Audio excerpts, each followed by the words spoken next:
Welcome, everybody, to Brookside's Story. I'm Quinn Schultz, a member at Brookside Christian Reformed Church here on the southeast side of Grand Rapids.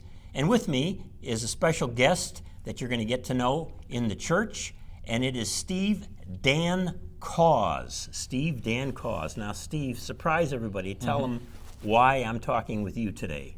Well, from what I'm told, I will be the new church office manager as of this coming Monday, or whenever you see this, it will probably already be You'll already be in your new office, your new calling, with a small c, so to speak.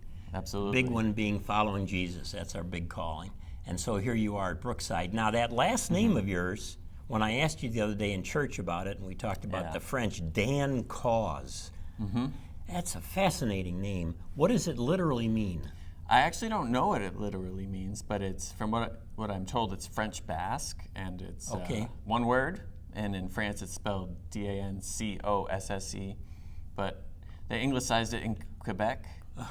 So my grandfather was Quebecois, and then Dancause, like it sounds. Dancause. And do you speak French at all? Nope, but I grew up in New Hampshire, a lot of French Canadians there, and so.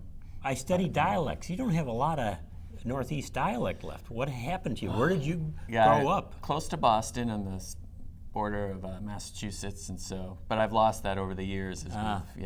Haven't lived there in probably 25 years. So, all right, I understand that. Yeah. And so you are joining the staff here as office manager, and before we talk about that and some of the things you'll be doing, let's talk about what happens after you've grown up.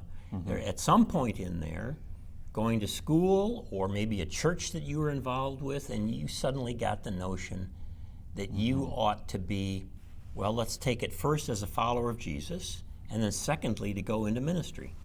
Sounds good. I grew up in a Baptist church, and a small-town Baptist church in New Hampshire. My family sort of fell away in my high school years, and in college, I was going through a crisis of faith, and made an adult decision to follow Jesus and started going to InterVarsity Christian Fellowship. And there I got acquainted with the larger traditions of the Christian churches, including the Reformed tradition, and got to know a lot of people, including my now wife. I met her at InterVarsity, and that's where she became a Christian and heard the gospel for the first time. And then we both decided to go to seminary, and then we've been working for churches really ever since. Me on the more administrative side, and my wife more on the ministry side. And, but now we lived in Michigan for 4 years back about 10 years ago, and now in West Michigan. Yep. Okay. Yep. And now we just moved back here to, where we want to put down permanent roots. Our best friends are here, and so now my wife won't be doing ministry while I'm working here. All right, so let's back up just a little bit. Where did you go to college? University of New Hampshire. All right, and then for seminary? Seminary, we went to, it's now called the Seattle School of Theology and Psychology. Yeah, been there. Okay. Yeah. And I have a microbiology degree as well as. Isn't that great? Yeah. So that seminary is known a lot for their counseling program. Primarily a good counseling program. Yeah. So did you participate in that? Well, you're forced to take the same core curriculum at the first couple of years, and so a lot of counseling courses, a lot of emotional intelligence, a lot of things I was put through kicking and screaming, trying to deal with all of that emotional stuff. But it was so good for our marriage and for my emotional intelligence, and it's good in ministry too to understand a lot of that. Yeah, the emotional intelligence stuff is so important, and dare I say, it's especially important for men in contemporary culture. Men tend to be least automatic in picking up what it means to have an emotional kind of intelligence toward others. And so at any rate, we're glad you went to seminary there. Me too. And that you said you were in Oklahoma.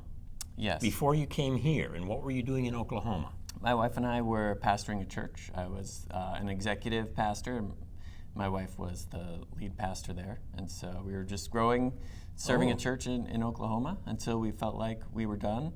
And we have a daughter who has special needs, and Oklahoma just didn't have any of the support statewide that we needed for hospitals or any of the. We also didn't have the friend base that we have here. We felt like it was time to come back here. What's your daughter's name? Her name is Imogen. Imogen. Yeah. Spelled how? Imogen. Imogen. Imogen. Where did you come up with that? That's wonderful. Just we were looking up baby names and lists of baby names, and that made it on the list. And slowly we kept it on the list as we eliminated. Wow. Others, so. Okay. And it's also a Welsh name, and my wife's name is Welsh. And all right. Her name's Meredith. Okay. Yeah. That's wonderful. Yeah. Excellent. So, well, we're glad to have you here. I'm very excited. Brookside.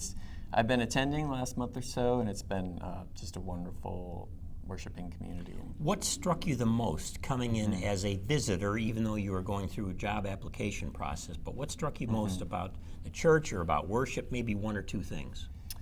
A lot of things. I think just the heart to be inclusive and to really worship the Lord without trying to impress anyone really struck me. And then just the fact that everybody stays afterwards and catches up with each other. A very friendly community. I was definitely not ignored as a guest, and I really appreciated that. And I have a heart for that as well. So welcome new people in. And terrific. Yeah. So terrific. Thank you for sharing that, for encouraging us along those lines. We can use it. You're welcome. These are times of difficult interpersonal communication, and we've got a video coming up on that as well. Okay. So you were executive pastor, you said. Yeah. At the previous church, and often that's seen as kind of like an administrative pastor. Is that how you saw it then? Did you do preaching too, or what else?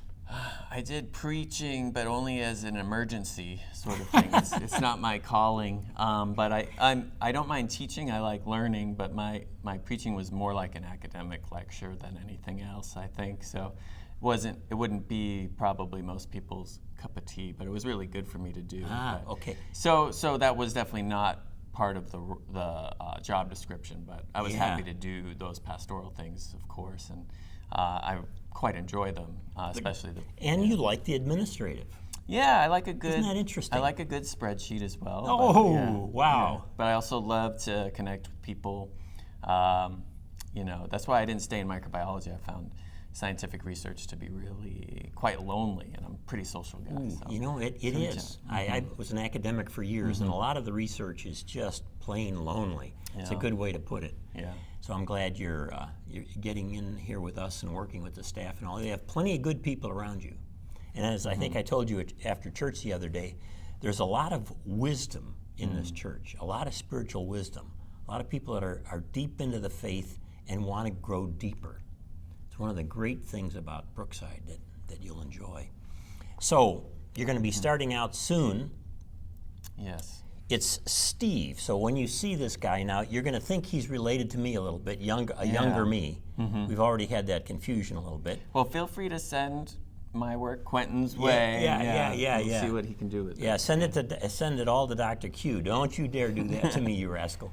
So, Steve, Dancause, and you'll see him around. Say hello to Steve when you get a chance. Yeah, please. Yeah, it's great. Okay, thanks for dropping in and just kind of introducing yourself here so we can gather around you, hold you up in prayer, and your wife, and especially your daughter, who you said had some special needs.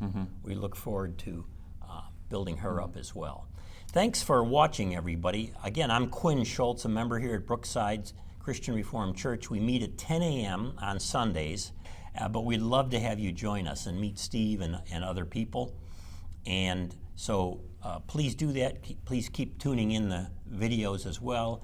Give us some topics if you'd like. You can put them below if you're watching this on YouTube, or you can send them to either the pastor, Pastor Paul DeVries, the main pastor, senior pastor, or you can send them to me, Quinn Schultz, and I'll put my email address below as well. Thanks so much, everybody. Blessings to you all. Peace.